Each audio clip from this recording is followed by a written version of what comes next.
Mr. Pop.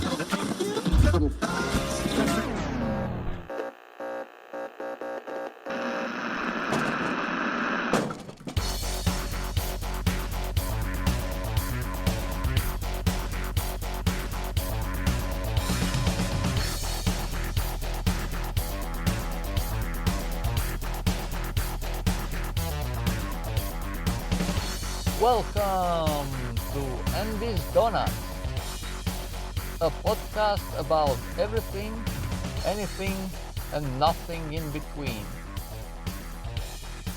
Hello, friends. Welcome to another episode. Tonight, we've got a special guest, my old friend Christy. We haven't spoken in like 15 years, I think. Hello, Christy. How are you? Welcome to the podcast. Well, fine. I'm pretty dandy, so to speak. Thank you for the invitation, man. It's glad to hear from you again. Yeah, how are you? What did you do this 15 years since we last spoke? Well, there's been so much going on, you don't even want to know. I mean, or maybe you want to know, but it's been quite a lot. I don't think we have enough time space to spread it out right in this conversation right now. How about you? Well, I'm all right. I'm here to hear all the stories and all the interesting things you've been up to the last decade, man. It's just been such a long time. But first, tell us a bit about yourself, about your background. Who are you? Where are you coming from? Where are you going?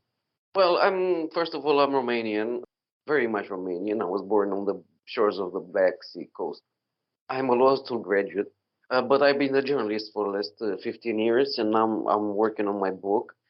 And I took a sabbatical year, and that's about it. Well, I know you're a man of many trades. I know you've been into sports and Yes, yeah, I have. I've been a martial art champions, but I never like to brag about that, but it happened, yes. national champion in which sport? Yeah. Taekwondo.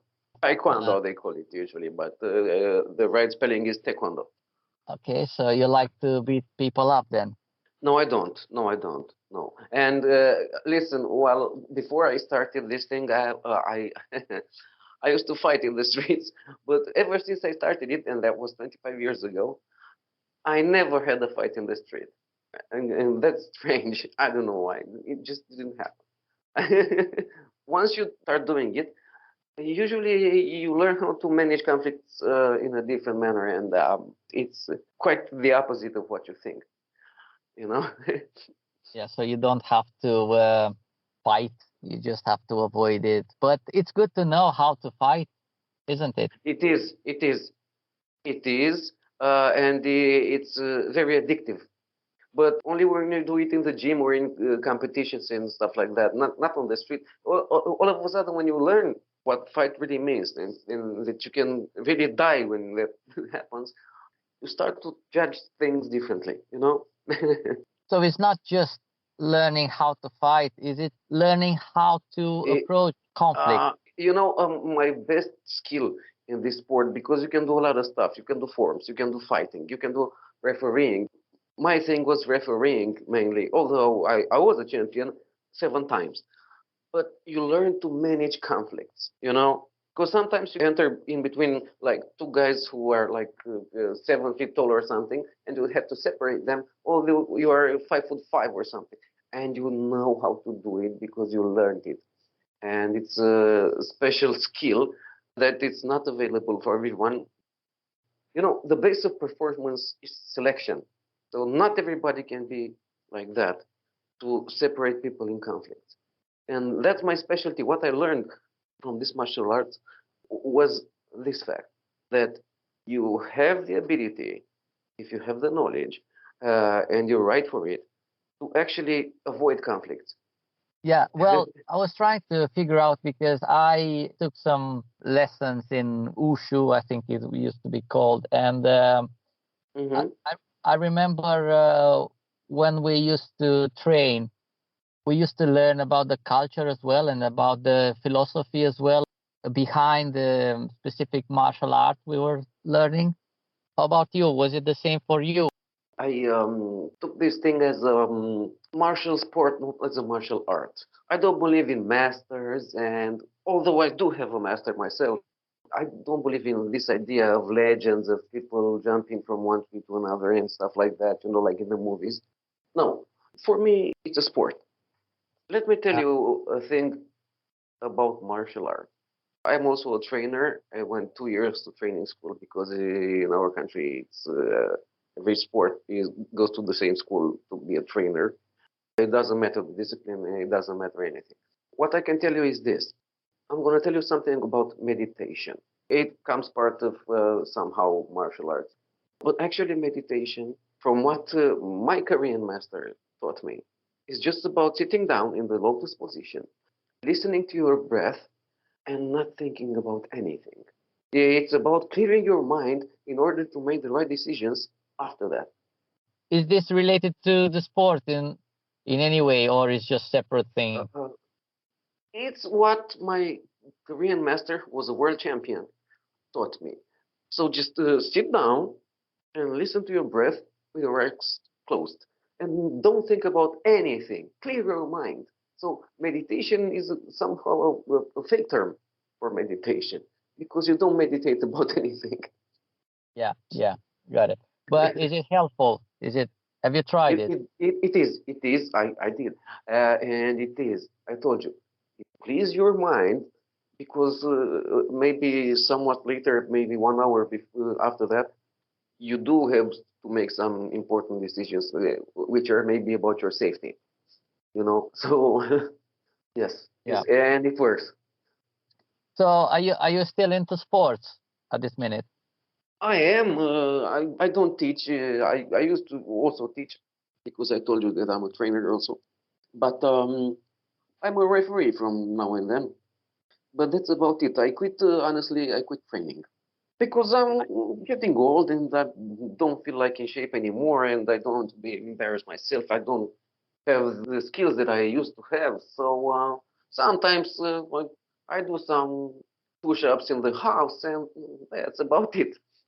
You're not training anymore, No, I'm not. No, I'm not. And I'm not teaching anymore. so you're not related to sports anymore. Not in the manner that I used to be, because back then I used to train 2 times a day, not 2 times a year. I go sometimes to seminars and train, but that's about it. I don't go jogging or stuff like that. I don't. No, no, no. Yeah, yeah.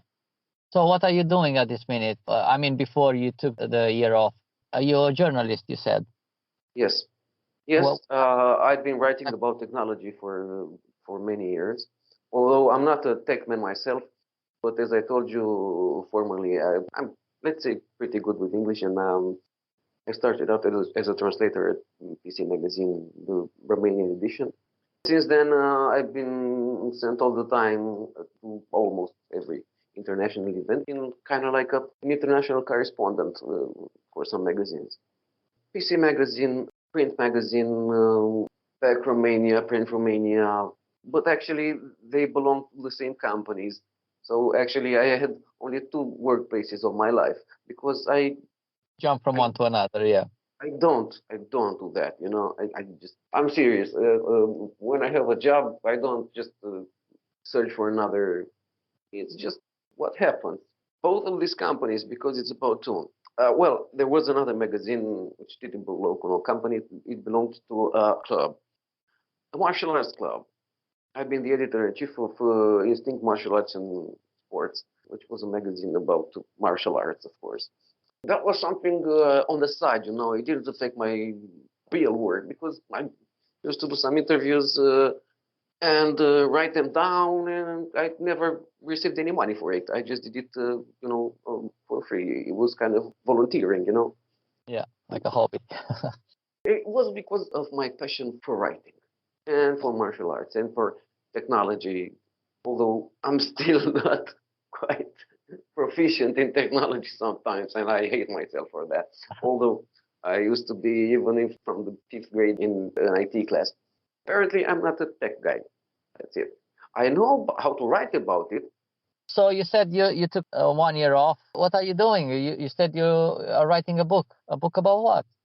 No, I'm just gathering the materials that I have already written.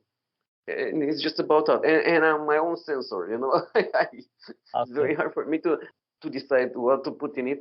And at the same time, I continue writing. So it's a wrong way of multitasking. And I know I'm doing it wrong, but I can't help myself. It's just what I feel that I should do.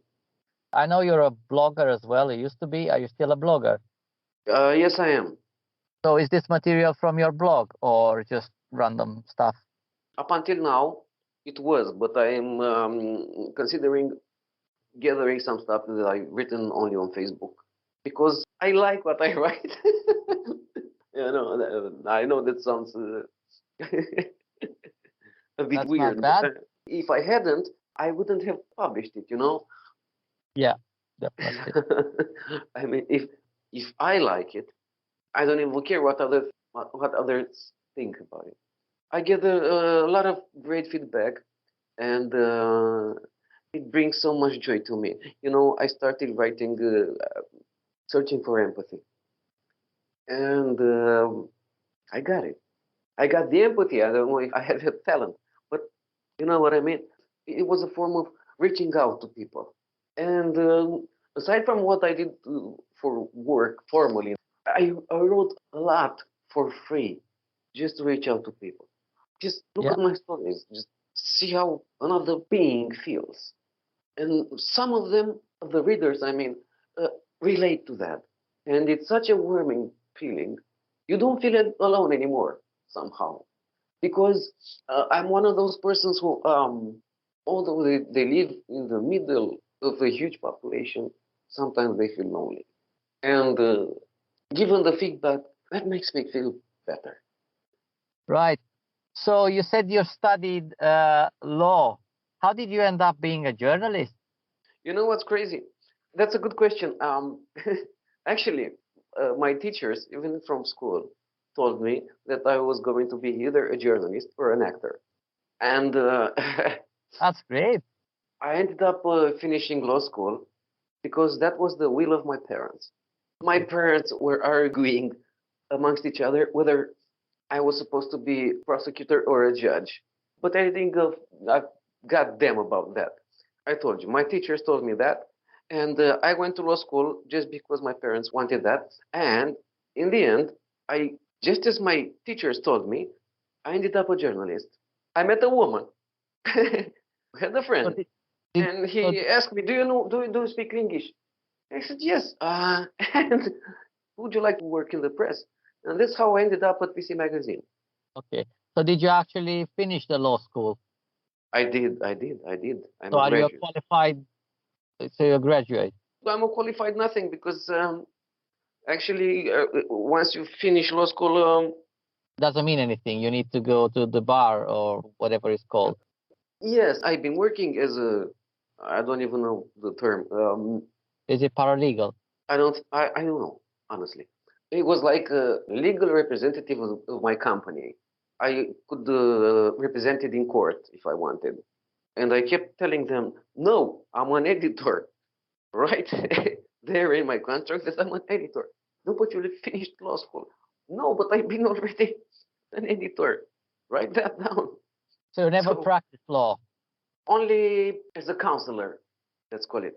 But although I did have for a few years my own page in PC Magazine, which was about the laws of the internet, because I was the only specialist in law in the company, and they wanted to have something like that, and I did it. But to be a lawyer or again a judge or something like that, no. So you become a journalist by accident, basically.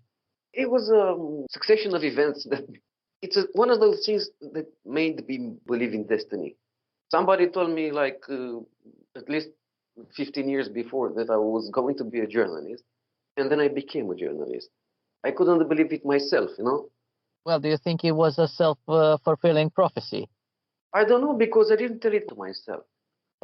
Some teachers told me because they told me I have a style of writing which is brief, which often occurs in journalism, and it just so happened that I ended up there, and I wasn't bad. I'm not even trying to be modest here. There Don't. were times when some important people from abroad came, and the communication companies, which they had, for example, in Romania, searched for the best journalists to interview them. And they usually had like one or two spots to have interviews. And I did it. And at one point, at least, I had an interview with one of HP's vice presidents. And we came there to their headquarters in Bucharest. I don't know if you know, but they have like 3,000 employees in Romania. Oh, wow. And there was the president of HP Romania and other heavy people there, and this guy. And we had a conversation in which all those big shots remained blocked by the level of the conversation that we had. And while leaving, the director of the PR agency who brought me there was with me waiting for the elevator, asked me, "Did you like the interview?" And I told her, "He has an Irish accent." And the girl from the reception, because there was a sort of a secretary at the reception, said something like, "He is. How did you know?" I'm not bragging. I'm just saying that qualified me for a lot of interesting things. Let me ask a tough question. What was Yeah. the lowest point in your life? What was the worst episode that you've ever experienced? I fell down some stairs in London and they broke my collarbone. And they kept me for a whole week there. But they didn't do anything to me. Not even that famous paracetamol, you know? And I went back home and it was also humiliating. I went to a hospital in Bucharest. They checked my ID and they said, "You live in Focșani."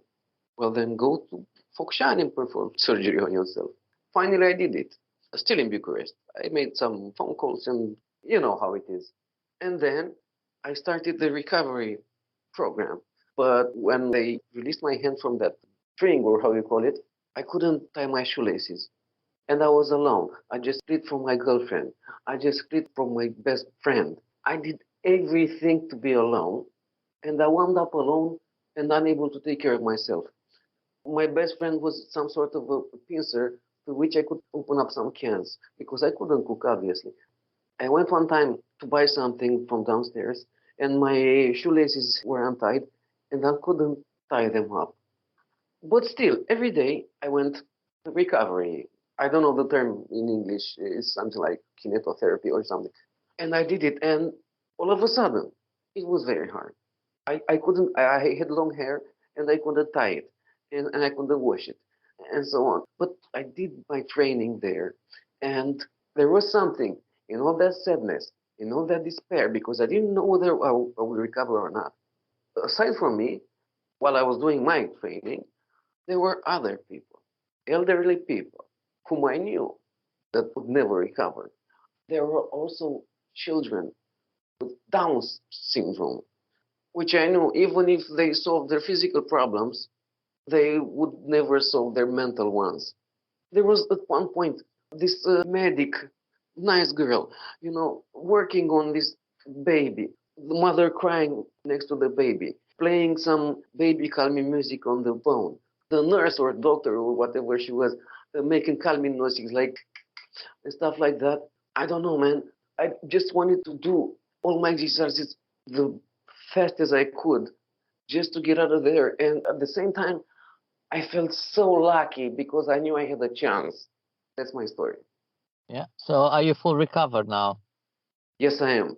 Yes, I am. I'm doing push-ups. I work the punching bag, no problem. I have a Titan plate with 6 Titan screws in it in my phone there, and I mean, yes, yes, yes. I was lucky enough not to get so effed up. The suffering that I saw there made me realize how lucky I am, no matter what. It's strange how we have to see other people suffering to realize how lucky we are. And we don't realize it until then. We think that, our little problems are the worst thing on this planet when in fact they're nothing. And they don't compare with the suffering and the problems other people have or go through. Anyway, yeah. So lesson learned then for you. it's been somehow a sort of a lesson, of course. We've been talking a lot about suffering and stuff like that. Although, as you know, as we say down here, there is also humor in suffering. Well, let's change the tune and talk about something more optimistic. Do you have a book, a person, or an event that changed your life for the better, or maybe change your perspective or helped you in any way?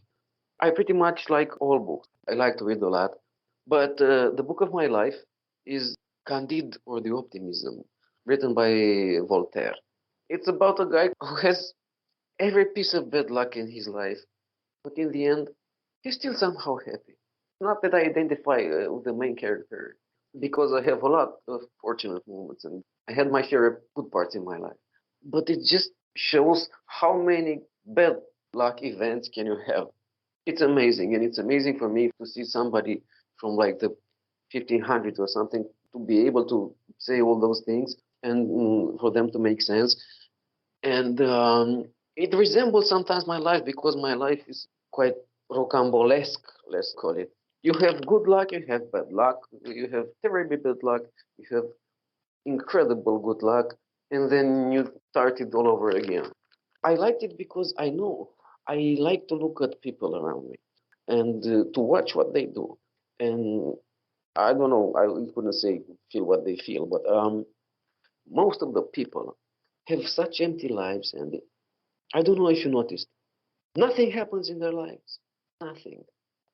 I prefer to suffer sometimes, and I consider that a form of payment for the happy times.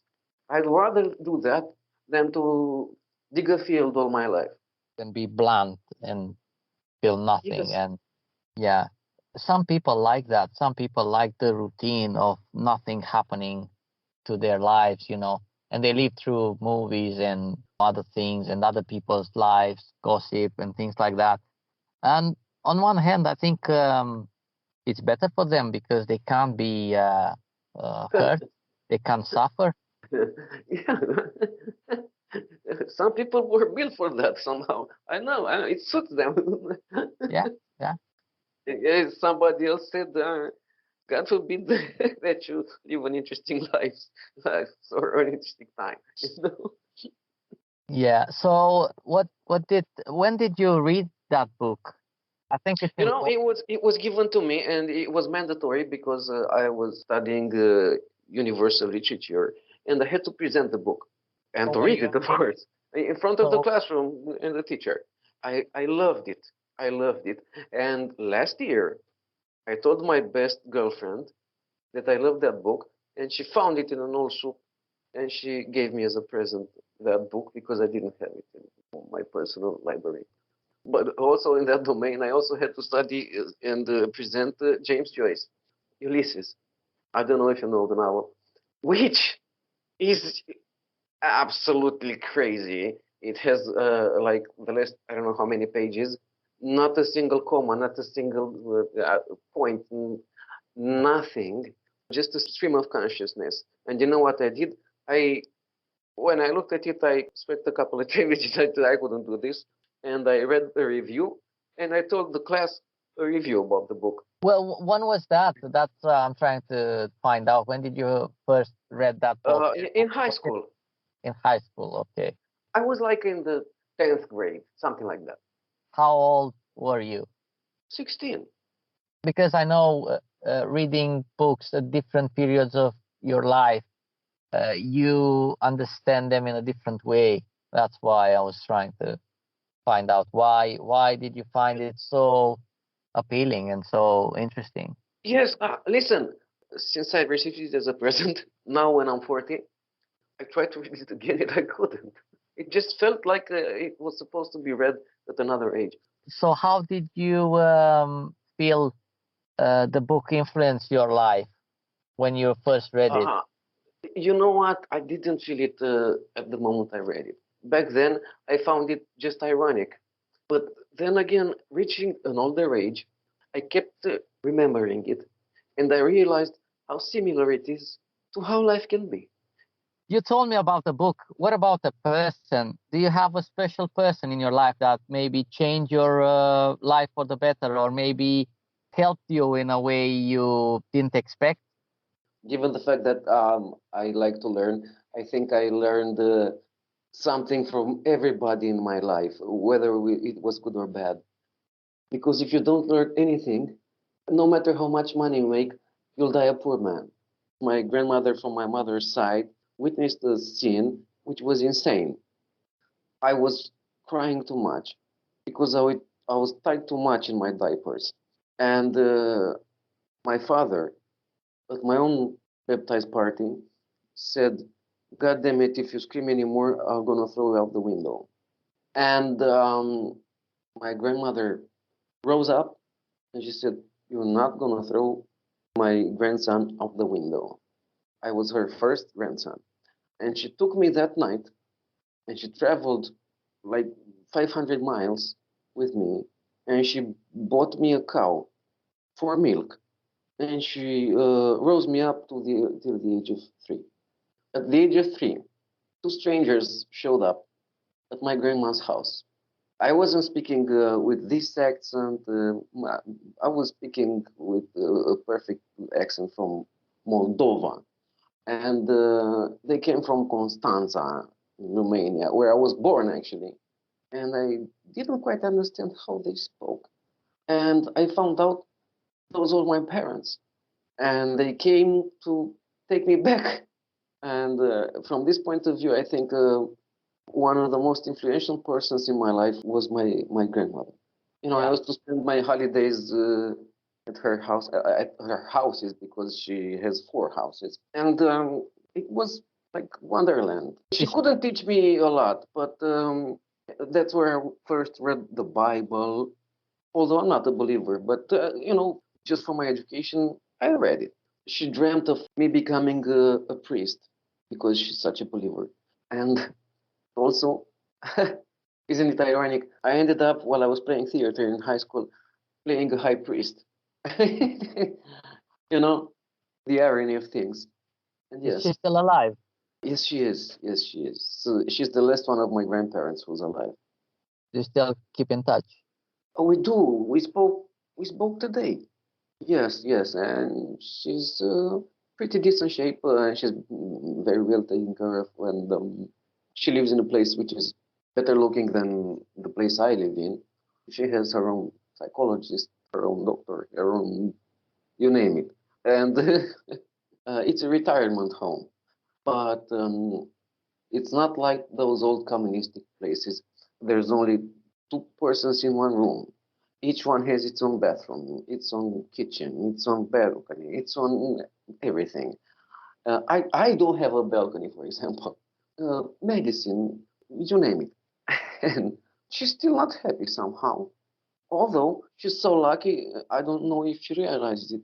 She had, as I told you before, there can be only two persons in one room because there are only two beds. And she has buried already like 5 roommates until now. They all died, but she survived. You know? You've got good genes there, Christy. I hope so. Yeah. I hope I inherit theirs. We'll see. Have you traveled a lot? Well, I did. I have been in about 20 countries. I don't know whether or not that's a lot, but I did.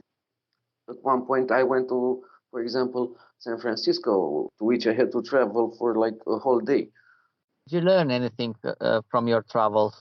from everyone. Anything in particular? Anything that was like, whoa? I'm going to tell you something shocking. I've been to a club in Istanbul, Reina, it was called, on the shore of the Bosphorus near the newest bridge that was built across that strait. The place was wonderful. I don't even want to say. It was like people were so polite and generous and everything. And my hotel was like 450 euros per night. And I had the rock concert downstairs and so on and so forth. And after 1 year or so, on New Year's Eve, some madman entered at the party and shot 37 people. I wasn't there, but it shocked me here. I've got one or two questions. Do you have any hobbies other than books? You said you like to read a lot. Well, my biggest hobby is to write. I read a lot, but I quit reading novels. And I feel sorry about that, but it's a, let's call it a professional defect. You get used to writing short literature and you have a short attention span. And wouldn't call it losing your patience, but back when I was a kid, I used to read so much. I went and I read on the toilet so much that my blood flow stopped, and sometimes I had the hard time getting off the toilet because I couldn't stop reading. You know, Yeah. but now I read, but I usually read short texts. But I write. I write a lot. Do you write short text as well? Well, only short texts, as I told you. I'm working on that novel, but it's not going to be a novel. It's going to be a collection of short texts. Okay. Just Okay. like some of my idols, Irvine Welsh, Caragiale from Romanian literature. But maybe it's a step before writing something bigger. But I have a problem. I have a short memory. Are they related to each other, or are they part of a bigger picture, or are just separate stories or short text with Uh, no connection they whatsoever? are part of a long story, and that story is the story of my life. Although sometimes I place in the title fiction, honestly, most of them aren't fiction. Yeah. Even if they are sad, even if they are comical, they still are a part of my life, and they still will be, even if they're fiction or not, because I did them. I live with them.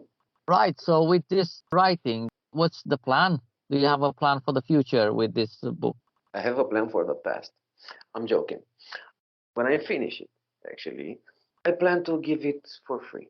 I believe in open source and in free education, real free education. In our country, they say education is free. It's written in the law, it is free.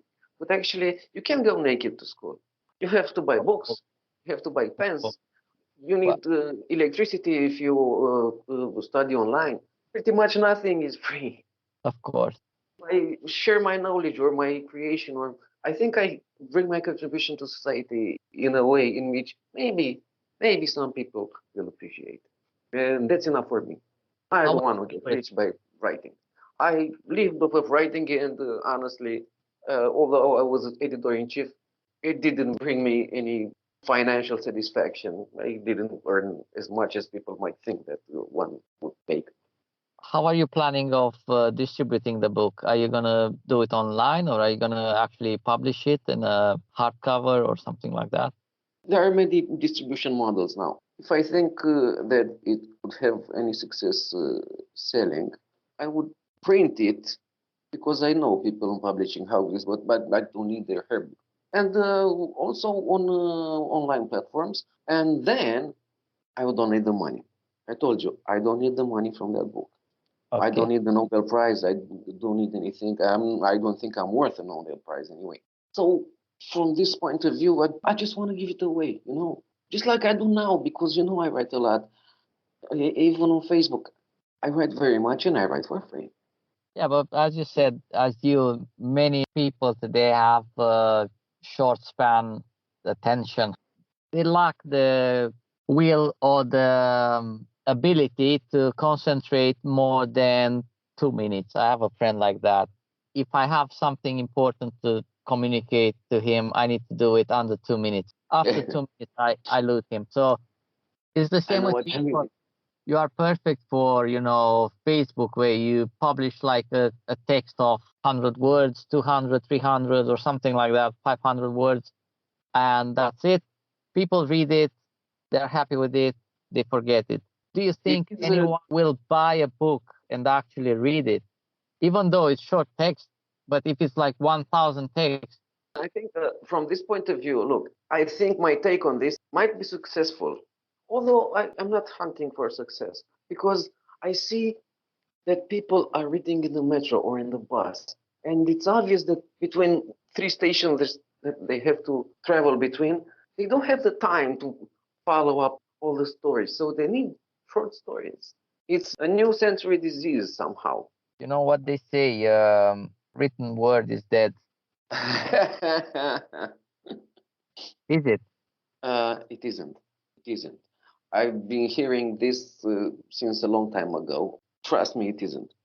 Well, I trust you, but you have to go against Netflix and Amazon Prime and all these media outlets that I know what you mean. are I mean, producing shows every second, and they fight for people's attention, and they get it, and people are stuck to their screens all day long. Do you think they have time to read more than a title? I just told you what the future is. It's short literature. It's obvious that many people won't have time to read as much as we used to, for example. But I don't think that writing is dead or something like that. Think about this. Even those serials that you talk about have a script behind them. Somebody writes it. You True. don't just invent him on the spot. It's not a reality show. Some writers decide when the characters die or what they do, and it's also valid for the press, for other media too. And from this point of view, think about it. You know, I heard this when I was working at print magazine. Print is dead. And I looked at him and I told him, you have a print on your shirt. Do you know that's print? Do you know that your ID card is printed? Do you know that your driver's license is printed? Do you know that toilet paper is part of print? Uh, yes, Toilet it is. paper, that's I'm a not good one. joking. A lot of things is print, but we don't realize your card number plates on your car are printed. If your car is tuned, that's also printing. So, not to mention collection editions and so on and so forth. Those were just a few examples, but there are more. Yeah, A lot of stuff is print. right. Talking about books and printing stuff, and do you have a favorite quote or statement or an idea that guides your life? I hate quotes. That's good. That's a Honestly, good answer. I like to make my own quotes so people could quote me. Right. Do you have a favorite quote of your Of own? my own. I have one sticker on my laptop and it says one thing: I love to share. So that's the principle, the idea. I honestly love to share. I did volunteering for the homeless people. I did a lot of stuff sharing. I Well, shared food and everything. that's I, good. it's an honest statement. Talking about sharing, do you want to share a story or something important for you or something you want to tell us? I don't know, Well, anything. you know, I do have many stories. It's very hard for me to pick one up right now and share it with you. Tell Um, me a story about sharing. well, it's about sharing books. You probably have seen it already, but I'm going to share it with our listeners. There was this one book which I loved very much. It was with short stories. And when my teacher from first grade or second grade or something saw me with it in my hands, asked it from me, I gave it to her, you know, as a loan or something. And because I love to share. And time passes and vacation passes. And afterwards, I teach her about my book. And she told me she had donated it to the library. I went insane. She had donated my book. I went to the library with only one thought in mind: to borrow my own book and to never bring it back again. And the librarian, for whom I was a frequent client because I read a lot, said she couldn't give it to me because it was only accessible to the teachers. That's strange. Never heard of that before. This is the story. What was the book about? It was a collection of short texts. They were model texts written by a professor who wrote stuff like that, amongst other things. And they didn't have it in the library, so they basically stole mine. Oh, okay. So it wasn't sharing, it was just stealing. Well, from my part, it was sharing, but it turned into a steal, clearly, yes. Yeah. It's not a fortunate story, but it was my favorite book. Have you ever got it back? Not yet, but maybe one day when I'll have nothing else to lose, I'll Do you, break into that library and steal my book back. well, you can buy it these days. What was the name of the book? I don't remember. What was the author I or was something? I was in second grade. It was Yeah. 1986. Right. First decided to write my books myself, not to allow my parents to read me to sleep anymore. And I cared, and people have learned about my passion for books and started giving books to me, But this time they took away a book from me, exactly my favorite one. Anyway, I felt not content, so to speak. Right, Christy. I think we should stop here Thank you for for the invitation. thank, Anytime, another time, you know where to find me. And see you soon. And yeah, good luck with your show. thank you for joining us. Right, guys, we're stopping here. Thank you for listening. See you next time. Bye.